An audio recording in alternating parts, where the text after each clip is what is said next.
청소년 상담사 시험의 상담 연구방법론 기출문제 중 난이도가 중간 이상인 문제들을 추출하여 여러분께서 실전처럼 풀어볼 수 있도록 준비하였습니다. 이번 영상은 기출문제의 네 번째 영상으로 기술 통계 및 가설 검정 영역에 대한 문제들입니다. 각 페이지마다 영상을 멈추시고 먼저 문제를 풀어보신 후 문제에 대한 설명을 들으시고 정답을 확인해 보실 것을 추천드립니다. 각 문제의 답은 우측 하단에 적혀 있습니다. 이번 영상부터는 이동 중에 음성으로 듣는 분들이 각 문제의 문항을 읽어주지 않아 불편하다는 피드백이 있어 각 문제의 문항을 모두 읽고 설명을 하는 방식으로 변경하였습니다. 또한 선생님들께서 영상이 너무 빠르거나 필요시에는 영상을 잠시 멈추시거나 재생 속도를 조정하여 들으시기 바랍니다.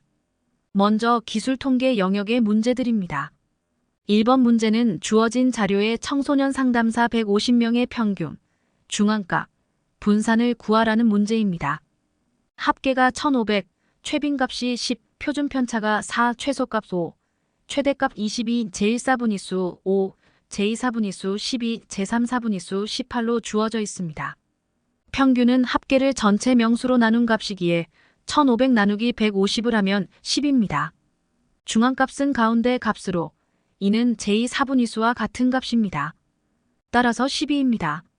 분산은 표준편차의 제곱이기에 4의 제곱은 16입니다. 답은 2번입니다. 2번 문제는 명목변인을 대상으로 하는 연구에 적합한 집중경향치를 묻는 문제입니다. 명목변인에 대해 가능한 통계치는 빈도 분석과 교차 분석입니다. 따라서 답은 5번 최빈값입니다. 3번 문제는 집중경향 또는 변산도에 관한 설명으로 옳지 않은 것을 고르는 문제입니다. 1번 문항은 모든 값이 동일한 변인의 변량은 1이다. 동일한 변인인 경우는 평균과의 차이가 없어 변량은 0입니다. 틀린 내용입니다. 2번 문항은 산술 평균은 극단값의 영향을 크게 받는다. 산술 평균은 극단값이 있으면 영향을 받아 통계치가 왜곡될 가능성이 있습니다. 맞는 내용입니다. 3번 문항은 표준편차는 변량의 양의 제곱근이다. 변량의 양은 분산이고 이를 제곱근한 값이 표준편차입니다. 맞는 내용입니다. 4번 문항은 50% 절삭평균은 중앙값과 동일하다. 절삭평균은 다소 낯선 용어입니다. 5% 절삭평균은 분포의 양쪽 끝에서 5%를 제거하고 평균을 계산한 것을 말합니다. 50% 절삭평균이라면 중앙값과 같습니다. 맞는 내용입니다. 5번 문항은 모든 값에 일정한 수를 더하더라도 변량은 변하지 않는다. 변량은 평균과의 차이를 제곱한 것이기에 모든 값에 일정한 수를 더하면 변량은 변하지 않습니다. 맞는 내용입니다. 답은 1번입니다. 4번 문제는 전체가 125명인 변수에 대한 빈도 분석의 결과를 주고 평균, 중앙값, 분산을 구한 값의 합이 얼마인지 묻는 문제입니다. 최빈값은 8, 표준편차 3, 최소값 4, 최대값 17, 합계 1250, 제1사분위수 5, 제2사분위수 9, 제3사분위수 15입니다. 평균은 합계를 명수로 나눈 값이기에 1250 나누기 125는 10입니다. 중앙값은 제2사분위수와 같기에 9입니다. 분산은 표준편차의 제곱이기에 9입니다. 세 값의 합은 28입니다. 답은 2번입니다. 5번 문제는 22명의 내담자를 11명씩 상담자 A집단과 B집단에 무선 배치한 다음 프로그램 적용 후 자존감 점수를 상담자별로 요약한 그래프입니다. 그래프를 보고 옳지 않은 것을 고르는 문제입니다. A집단은 좌측 편포가 되어 있어 외도가 0보다 큰 그래프입니다. B집단은 좌우가 동형인 외도가 0인 그래프입니다. 1번 문항은 A집단의 외도는 0보다 크다는 것으로 맞는 설명입니다. 2번 문항은 A집단의 중앙값은 2이다. 총 11명이기에 중앙값은 6번째 순서의 점수입니다. 그래프에서 6번째 사람의 값은 2로 맞는 설명입니다. 3번 문항은 A집단에서는 중앙값이 평균보다 크다. A집단의 중앙값은 방금 2였고 평균은 점수의 총합이 29이고 명수는 11명이라 11분의 29입니다. 틀린 내용입니다. 4번 문항은 B집단의 외도는 0이다. 맞는 내용입니다. 5번 문항은 B집단의 평균은 A집단의 평균보다 크다. B집단의 평균이 11분의 33으로 A집단의 평균보다 크기에 맞는 내용입니다. 답은 3번입니다. 6번 문제는 분산치에 관한 설명으로 옳은 것을 모두 고르라는 문제입니다. 기억 문항은 평균 편차는 범위보다 더 정확하게 분산의 정도를 나타낼 수 있다. 평균 편차가 범위보다 분산의 정도에 대해 더 정확하게 알려주기에 맞는 내용입니다. 니은 문항은 분산이란 각 관찰값이 평균으로부터 떨어진 거리를 제곱한 것의 평균이다. 이는 분산의 정의로 맞는 내용입니다. 디귿 문항은 표준 편차와 평균 편차는 항상 0 이상이다. 표준 편차는 편차를 제곱한 값의 평균의 제곱근이어서 항상 0 이상입니다. 평균 편차는 각 관찰값에서 평균을 뺀 값의 절대값을 모두 합하여 평균을 낸 것입니다. 따라서 항상 0 이상입니다. 따라서 디귿 문항도 맞는 내용입니다. 리을 문항은 분포의 점수들이 동일한 값을 갖는다면 분산은 1이다. 분포가 동일한 값을 가지면 편차가 0이기에 분산도 0입니다. 틀린 내용입니다. 따라서 맞는 문항은 기역, 니은, 디귿 문항입니다. 선택지에 기역, 니은, 디귿이 있는 답이 없어 출제 오류로 보입니다. 발표된 답을 3번이었습니다. 7번 문제는 좌우대칭인 분포를 모두 고르라는 문제입니다. 주어진 4개의 분포 중에서 정규분포, T분포는 좌우대칭의 분포이고 카이제곱분포와 F분포는 왼쪽으로 치우친 양적 편포입니다. 답은 1번입니다. 8번 문제는 분산성의 지표로서 분산과 표준 편차의 특성을 설명한 것으로 틀린 것을 고르는 문제입니다. 1번 문항은 편차가 제곱되면 불균등하게 커지므로 분산은 평균치로부터의 이탈에 민감하다. 분산은 편차의 제곱의 합으로 계산하므로 맞는 내용입니다. 2번 문항은 점수들의 분산성이 증가하면 통계적 분산도 증가한다. 점수들의 분산성이 증가하면 당연히 통계적 분산의 값도 커집니다. 맞는 내용입니다. 3번 문항은 만일 점수들 간에 아무런 분산성이 없다면 분산과 표준 편차는 0이다. 분산성이 없다는 것은 동일한 값이라는 뜻으로 해석됩니다. 그런 경우 분산과 표준 편차는 0입니다. 맞는 내용입니다. 4번 문항은 어떤 조건 하에서 분산은 분할될 수 있고 분할된 부분들은 상이한 근원에 귀인될 수 있다. 분산의 분할이란 전체 데이터 집합의 분산을 다른 요인들로 분해하는 것을 의미합니다. 이는 분산이 다양한 변수나 요인에 의해 발생할 수 있다는 것을 보여줍니다. 각각의 분할된 부분은 데이터 변동성에 대한 특정 요인의 영향을 나타냅니다. 맞는 설명입니다. 5번 문항은 표준 편차를 구할 때 평균을 기준으로 하는 것은 편차 제곱의 합이 최대가 되기 때문이다. 평균을 기준으로 하는 것은 편차 제곱의 합이 최대가 아니라 최소가 되기 때문입니다. 5번은 틀린 내용입니다. 답은 5번입니다. 9번 문제는 정규분포에 관한 설명으로 옳지 않은 것을 고르는 문제입니다. 1번 문항은 외도는 0이다. 정규분포는 외도가 0으로 맞는 내용입니다. 2번 문항은 첨도가 0이다. 정규분포는 첨도도 0이기에 맞는 내용입니다. 3번 문항은 좌우대칭이다. 정규분포는 좌우대칭인 종형의 그래프입니다. 4번 문항은 표준 정규분포의 경우 T분포와 일치한다. 표준 정규분포는 평균이 0, 표준 편차가 1인 정규분포를 말합니다. T분포는 표본의 크기가 작은 경우로 정규분포보다는 두꺼운 꼬리를 가진 분포를 말합니다. 표본의 크기가 커지면 T분포는 정규분포에 근접합니다. 따라서 4번 문항의 설명은 맞지 않습니다. 5번 문항은 평균과 표준 편차에 따라 그 모양이 달라진다. 정규분포는 평균과 표준 편차에 따라 위치와 그래프의 분포가 달라집니다. 맞는 기술입니다. 답은 4번입니다. 10번 문제는 정규분포를 가정하며 평균 100, 표준 편차 15, 신뢰도 0.84인 척도에 관한 설명으로 옳지 않은 것을 고르는 문제입니다. 평균, 표준 편차와 함께 신뢰도가 나와서 이 문제는 난이도가 높은 문제인 듯 합니다. 설명을 잘 들어보시고 이해하시기 바랍니다. 1번 문항은 측정의 표준 오차는 6이다. 표준 오차는 일반적으로 표준 편차를 루트 n으로 나누어 계산을 합니다.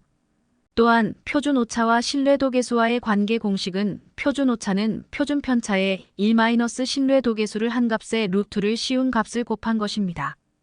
오른쪽에 쓰여 있는 공식을 보시고 반드시 기억하시기 바랍니다. 한국 상담심리학회 1급 시험에서도 이 문제와 유사한 문제가 출제된 적이 있습니다. 주어진 정규분포에서 1- 신뢰도 계수의 루트 값은 0.4입니다. 따라서 표준 오차는 표준 편차 15 곱하기 0.4로 6이 됩니다. 1번 문항은 맞는 내용입니다. 2번 문항은 이 척도에서 100점을 얻은 사람의 진점수가 대략 94와 106점 사이에 있을 가능성이 95%이다. 진점수가 94점에서 106점 사이라는 것은 표본 오차가 6이라는 의미입니다. 표본 오차는 Z값 곱하기 표준 오차로 6이 되어야 합니다.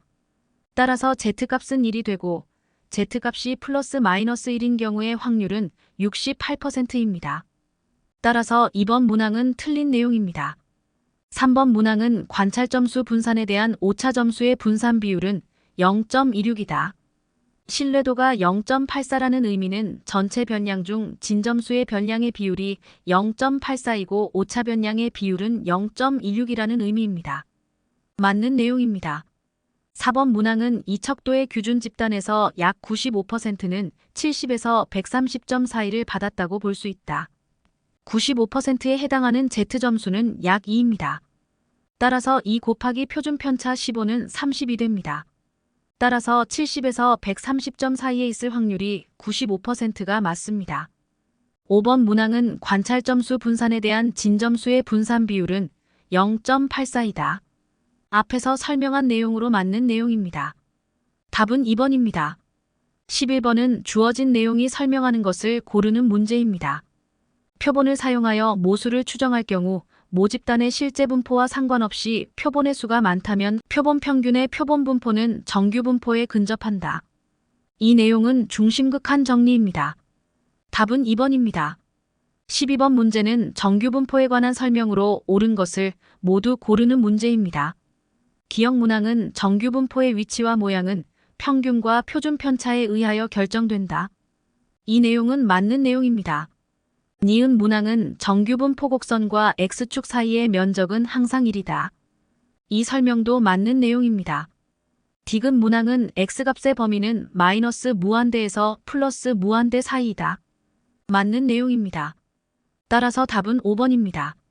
13번 문제는 초등용 적성 검사의 점수가 각 학년별로 정규 분포를 이룬다고 가정할 때 이 검사 결과에서 4학년 평균 점수보다 낮은 3학년 학생의 수는 몇 명인가 하는 문제입니다.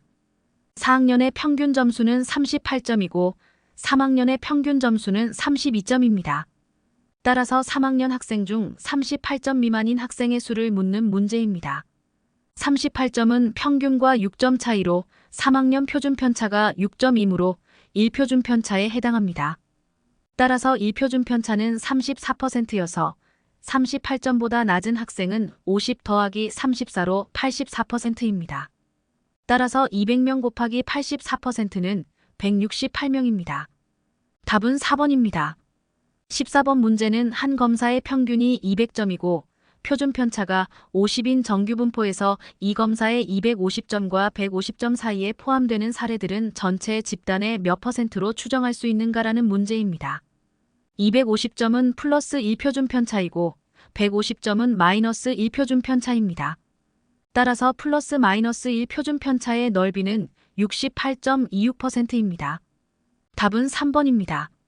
15번 문제는 남녀 대학생 2,000명의 외향성을 측정한 결과에서 여학생 A의 원점수가 76점이고 A의 남자친구 B는 A와 같은 백분위를 얻었다면 B의 백분위와 원점수는 몇 점인가 하는 문제입니다. 여학생 A의 76점은 평균 66에서 10점 높은 점수이고 이는 2표준 편차에 해당합니다. 플러스 마이너스 2표준 편차의 넓이는 96%에 해당합니다. 따라서 플러스 2표준 편차의 백분위는 100에서 1을 빼면 98이 됩니다. 남학생 B도 A와 백분위가 같아서 남학생 평균 75에 2표준 편차인 8을 더하면 83이 됩니다. 답은 백분위 98, 원점수 83인 4번입니다. 16번 문제는 500점 만점의 적성 검사에서 평균이 300이고 표준 편차가 50일 때 A가 350점을 얻었다면 A의 T점수는 몇 점인가 하는 문제입니다. 350점의 표준 점수 Z값은 플러스 1입니다. 이는 T점수가 평균이 50이고 표준 편차가 10이기에 60점에 해당합니다. 답은 4번입니다. 17번 문제는 별량을 편차 제곱의 평균으로 정의할 때 2개 또는 6개의 측정값을 가진 A, B, C, D의 별량에 관한 설명으로 옳은 것을 모두 고르라는 문제입니다. 기억 문항은 B의 별량은 A의 별량보다 더 크다. A의 별량은 2 나누기 6을 하면 3분의 1이 됩니다. B의 별량은 6 나누기 6을 하면 1이 됩니다. 따라서 기억 문항은 맞습니다. 니은 문항은 C의 별량은 B의 별량의 2배이다. C의 별량은 24 나누기 6을 하면 4입니다. C의 별량은 B의 4배입니다. 틀린 내용입니다. 디귿 문항은 B와 D의 별량은 동일하다. D의 별량은 2 나누기 2 하면 1입니다. 맞는 내용입니다. 답은 3번입니다. 18번 문제부터는 가설검정에 대한 문제들입니다. 18번은 통계적 가설검정 절차의 순서로 옳은 것을 고르는 문제입니다. 순서는 가설의 설정, 분석기법의 결정, 유의수준 선택과 임계치 도출, 검정 통계량 계산, 가설 채택 여부 판단입니다. 답은 3번입니다. 19번 문제는 연가설이 참이 아닐 경우 이를 기각함으로써 올바른 결정을 내릴 가능성을 나타내는 통계적 검정력은 무엇인가 하는 문제입니다. 통계적 검정력은 1-베타입니다. 답은 4번입니다. 20번 문제는 통계적 검정력에 관한 설명으로 옳은 것을 모두 고르는 문제입니다.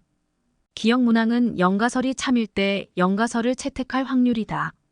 통계적 검정력은 연가설이 거짓일 때 연가설을 기각할 확률입니다. 1-베타로 표시합니다. 기억은 틀린 내용입니다. 니은 문항은 1종 오류가 클수록 통계적 검정력은 커진다. 1종 오류 알파가 커지면 2종 오류인 베타가 작아집니다. 베타가 작아지면 통계적 검정력 1-베타는 커집니다. 따라서 맞는 내용입니다. 디귿 문항은 2종 오류가 작을수록 통계적 검정력은 작아진다. 2종 오류 베타가 작아지면 통계적 검정력은 커집니다. 틀린 문항입니다. 리을 문항은 양방 검정일 때가 일반 검정일 때보다 통계적 검정력이 크다. 양방 검정이면 알파 값이 일반 검정일 때보다 작아집니다. 알파 값이 작아지면 베타 값이 커지고 통계적 검정력은 작아집니다. 틀린 문항입니다. 답은 2번입니다. 21번 문제는 통계적 가설 검정에 관한 설명으로 옳은 것을 묻는 문제입니다. 1번 문항은 유의수준이란 2종 오류를 말한다. 유의수준은 1종 오류를 말하기에 틀린 문항입니다. 2번 문항은 1종 오류가 증가하면 2종 오류가 감소한다. 맞는 내용입니다. 알파 값이 증가하면 베타 값이 감소합니다. 3번 문항은 표집의 수를 늘리면 통계적 검정력이 감소한다.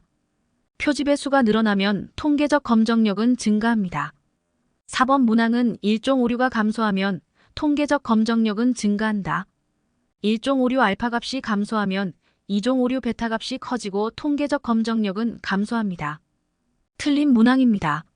5번 문항은 2종 오류가 증가하면 통계적 검정력도 증가한다. 2종 오류 베타 값이 증가하면 통계적 검정력은 감소합니다. 틀린 내용입니다. 답은 2번입니다. 22번 문제는 다음 가설을 검증할 때 기대되는 결과로 옳은 것을 고르는 문제입니다. 주어진 가설은 다음과 같습니다. 부모의 심리적 안정감인 X는 자녀의 사회적 지지 지각인 Z에 긍정적인 영향을 주어서 높은 수준의 정서적 안정감인 Y에 이르게 한다. 1번 문항은 Y를 준거 변인으로 하고 X를 예언 변인으로 한 회귀 분석 결과 X의 회귀 계수는 0일 것이다. X가 Z에 영향을 주어 높은 Y에 이르게 한 것이기에 회귀 계수는 양일 것입니다. 틀린 문항입니다. 2번 문항은 X와 Z를 예언 변인으로 한 회귀 분석 결과 Z의 회귀 계수는 유의한 양의 값을 가질 것이다. Z에 영향을 주어 정서적 안정감 Y가 높게 이르게 하였기에 회귀 계수는 양일 것입니다. 맞는 내용입니다. 3번 문항은 X와 Z를 예언 변인으로 한 회귀 분석 결과 X의 회귀 계수는 유의한 음의 값을 가질 것이다. X가 Z에 긍정적인 영향을 주어 Y의 상승을 가져왔기에 X의 회귀 계수도 양의 값일 것입니다. 틀린 내용입니다. 4번 문항은 X를 예언 변인으로 하고 Z를 준거 변인으로 한 회귀 분석 결과 X의 회귀 계수는 0일 것이다. X가 Z에 긍정적인 영향을 주기에 X의 회귀 계수는 양의 값일 것입니다. 틀린 문항입니다. 5번 문항은 X와 Z를 예언 변인으로 한 회귀 분석 결과 Z의 회귀 계수는 0일 것이다. 2번 문항에서 설명했듯이 Z의 회귀 계수는 양의 값일 것입니다. 틀린 내용입니다. 답은 2번입니다. 23번 문제는 가설의 특징으로 옳은 것을 모두 고르는 문제입니다. 기억 문항은 2개 이상의 변수들 간의 관계를 검증 가능한 형태로 서술한다. 이 문항은 맞는 내용입니다. 니은 문항은 연구 문제에 관련된 잠정적 진술이다. 가설은 잠정적 진술로 검정의 대상입니다. 디귿 문항은 하나의 연구 문제에는 하나의 가설을 설정해야 한다. 하나의 연구 문제에는 여러 개의 가설을 설정할 수 있습니다. 따라서 디귿 문항은 맞지 않는 내용입니다. 리을 문항은 가설은 이론적으로 정립되지 않은 현상에 근거하여 설정한다. 가설은 최소한의 이론적 근거가 있어야 합니다. 따라서 리을 문항의 서술은 틀린 내용입니다. 답은 1번입니다. 24번 문제는 가설 검정에 관한 설명으로 옳은 것을 고르는 문제입니다. 1번 문항은 표본의 크기가 작아질수록 통계적 검정력은 커진다. 표본의 크기가 작아지면 통계적 검정력이 감소합니다. 따라서 틀린 설명입니다. 2번 문항은 측정도구의 신뢰도와 통계적 검정력은 무관하다. 측정도구의 신뢰도가 낮으면 오류가 커져서 통계적 검정력은 감소합니다. 3번 문항은 이종 오류는 영가설이 참일 때 표본 결과에 의해 영가설을 채택할 때 발생한다. 이종 오류는 영가설이 거짓일 때 영가설을 채택하는 오류입니다. 3번 문항은 틀린 내용입니다. 4번 문항은 연구자가 설정한 일종 오류의 확률은 참인 영가설을 기각할 위험에 허용 가능한 수준을 의미한다. 4번 문항의 내용은 일종 오류에 대한 맞는 설명입니다. 5번 문항은 유의 수준은 일종 오류 확률과 이종 오류 확률 간의 차이를 의미한다. 유의 수준은 일종 오류의 확률로 영가설이 참일 때 영가설을 기각할 확률입니다. 틀린 내용입니다. 답은 4번입니다. 25번은 가설 검정에 관한 설명으로 옳지 않은 것을 고르는 문제입니다. 1번 문항은 일종 오류는 영가설이 참임에도 불구하고 이를 기각하는 오류이다. 맞는 내용입니다. 2번 문항은 이종 오류는 영가설이 거짓임에도 불구하고 이를 채택하는 오류이다. 맞는 내용입니다. 3번 문항은 일반적으로 일종 오류보다 이종 오류를 더 심각한 오류로 간주한다. 반대로 일반적으로 일종 오류가 이종 오류보다 더 심각한 오류로 간주합니다. 예를 들어 영가설이 죄가 없다일 때 영가설이 참인데 기각을 하면 죄가 없는데 죄가 있는 것으로 판정하는 것입니다. 하지만 이종 오류는 영가설이 거짓이어서 죄가 있는데 기각하여 죄가 없다고 판정하는 것인데 이는 죄가 없는데 죄가 있다고 잘못 판정하는 일종 오류보다 덜 위험한 판정입니다. 3번은 틀린 내용입니다. 4번 문항은 영가설이 참이 아닐 때 이를 기각함으로써 올바른 결정을 내릴 가능성의 정도를 통계적 검정력이라고 한다. 통계적 검정력은 영가설이 거짓일 때 영가설을 기각할 확률입니다.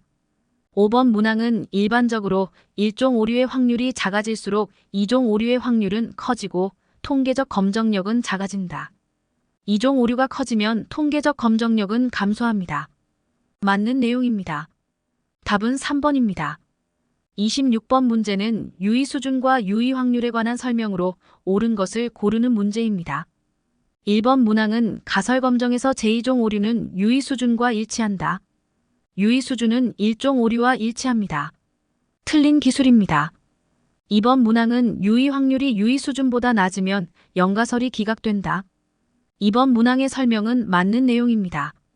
3번 문항은 영가설이 참일 때 영가설을 기각하는 오류를 제2종 오류라 한다. 1종 오류에 대한 설명으로 틀린 내용입니다. 4번 문항은 영가설이 참일 때 영가설을 기각할 확률을 통계적 검정력이라 한다. 통계적 검정력은 영가설이 거짓일 때 영가설을 기각하는 확률입니다. 틀린 내용입니다. 5번 문항은 유의 수준 0.01의 의미는 실제 영가설을 기각해야 하지만 채택하는 경우가 100번 중에 1번 정도임을 의미한다. 유의 수준은 영가설을 채택해야 하지만 기각하는 경우가 100번 중 1번 정도라는 의미입니다. 틀린 내용입니다. 답은 2번입니다. 27번은 통계적 추론에서 유의 확률 P가 0.05보다 작다는 의미에 관한 설명으로 옳은 것을 고르는 문제입니다. 1번 문항은 2종 오류의 확률이 5% 미만이다. 2종 오류가 아니라 1종 오류의 확률이 5% 미만입니다. 틀린 설명입니다. 2번 문항은 올바른 결론을 내릴 확률이 5% 미만이다. 올바르지 못한 결론의 확률을 나타냅니다. 틀린 설명입니다. 3번 문항은 영가설을 부정하지 못할 오류의 확률이 5% 미만이다. 이 내용은 2종 오류에 대한 내용입니다. 틀린 내용입니다. 4번 문항은 모수치와 통계치가 정확하게 일치할 확률이 95% 이상이다. 통계치는 표본을 가지고 모수값의 범위를 신뢰 구간에 따라 추정하는 것이지 정확하게 일치할 확률을 나타내는 것은 아닙니다. 4번 문항의 내용은 맞지 않습니다. 5번 문항은 5% 미만의 오류 가능성을 가지고 유의한 차이가 있다고 판단한다. 이 문항의 내용은 맞는 설명입니다. 답은 5번입니다. 28번 문제는 1종 오류 또는 2종 오류에 관한 설명으로 옳은 것을 고르는 문제입니다. 1번 문항은 2종 오류가 1종 오류보다 더 심각한 오류이다. 이전 문제에서 설명드렸듯이 1종 오류가 2종 오류보다 더 심각한 오류입니다. 틀린 내용입니다. 2번 문항은 1종 오류는 영가설이 참일 때 대립가설을 채택하는 오류를 말한다. 2번은 맞는 내용입니다. 3번 문항은 1종 오류와 2종 오류를 동시에 낮출 수 있는 방법은 없다. 표본의 수를 증가시키면 1종 오류와 2종 오류를 동시에 낮출 수 있습니다.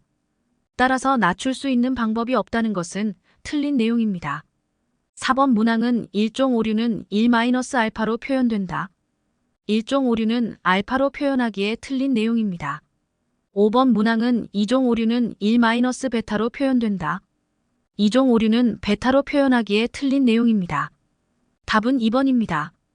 29번은 다른 모든 조건이 동일하다는 전제에서 옳은 내용을 모두 고르라는 문제입니다. 기억 문항은 유의 수준보다 유의 확률이 크면 영가설을 기각할 수 없다. 맞는 내용입니다. 니은 문항은 유의 수준 0.01에서 유의한 결과는 유의 수준 0.05에서도 유의할 것이다. 유의 수준 0.01에서 유의하다면 유의 확률이 0.01보다 작다는 것으로 당연히 유의 수준 0.05에서도 유의합니다. 맞는 내용입니다. 디귿 문항은 실험 집단 평균의 표준 편차와 통제 집단 평균의 표준 편차가 각각 작아지면 영가설을 기각할 확률은 낮아질 것이다. 표준 편차가 작아지면 영가설을 기각할 확률이 높아집니다. 디귿 문항은 틀린 내용입니다. 리을 문항은 실험 집단과 통제 집단 간의 평균 차이가 커지면 유의 확률이 낮아질 것이다. 평균의 차이가 커지면 유의 확률이 낮아져서 영가설을 기각할 확률이 커집니다. 맞는 내용입니다. 따라서 정답은 4번입니다. 30번 문제는 통계적 가설 검정 시 유의 수준을 0.01 대신 0.05로 설정하였을 때 옳은 것을 고르라는 문제입니다. 1번 문항은 1종 오류의 위험이 증가한다. 유의 수준은 1종 오류를 의미하기에 맞는 설명입니다. 2번 문항은 2종 오류의 위험이 증가한다. 1종 오류가 증가하면 2종 오류는 감소합니다. 틀린 설명입니다. 3번 문항은 1종 오류, 2종 오류 모두의 위험이 증가한다. 1종 오류의 위험은 증가하고 2종 오류의 위험은 감소합니다. 틀린 문항입니다. 4번 문항은 1종 오류, 2종 오류 모두의 위험이 감소한다. 역시 틀린 문항입니다. 5번 문항은 1종 오류, 2종 오류의 위험에 변화가 없다. 역시 틀린 문항입니다. 답은 1번입니다. 31번은 본 영상의 마지막 문제입니다. 통계적 검정력에 관한 설명으로 옳지 않은 것을 고르는 문제입니다. 1번 문항은 통계적 검정력은 유의도 수준 알파가 증가할 때 증가된다. 알파가 증가하면 베타가 감소하고 베타가 감소하면 통계적 검정력은 증가합니다. 맞는 문항입니다. 이번 문항은 표본의 크기가 증가함에 따라 검정력도 증가한다. 맞는 문항입니다. 표본의 크기가 증가하면 통계적 검정력은 증가합니다. 3번 문항은 통계적 검정력은 1-알파로 표현된다. 틀린 내용입니다. 1-베타로 표현됩니다. 4번 문항은 모수치에 관해 구체적인 가정을 할수록 검정력이 더 강해진다. 일반적으로 모수에 대한 보다 구체적인 가정을 할수록 통계적 검정력이 강해질 수 있습니다. 모수에 대한 구체적인 가정이 강할수록 통계적 모델이 모집단의 특성을 더 정확하게 반영할 수 있습니다. 예를 들어 모집단의 분포에 대한 가정이나 모수 사이의 관계에 대한 추가 정보가 있다면 이를 통계 모델에 포함시켜 추정치의 정확성을 향상시킬 수 있습니다. 5번 문항은 영가설이 거짓일 때 영가설을 기각하는 결정으로 이끄는 확률이다. 이 설명은 통계적 검정력에 대한 내용으로 맞습니다. 답은 3번입니다. 지금까지 기출문제 4번째 영상인 기술통계 및 가설검정에 대한 문제들을 공부해 보았습니다. 영상으로 공부하시느라 수고 많으셨습니다. 다음 영상은 자료 분석에 대한 추가적인 문제들입니다. 다음 영상에서 다시 뵙겠습니다. 감사합니다.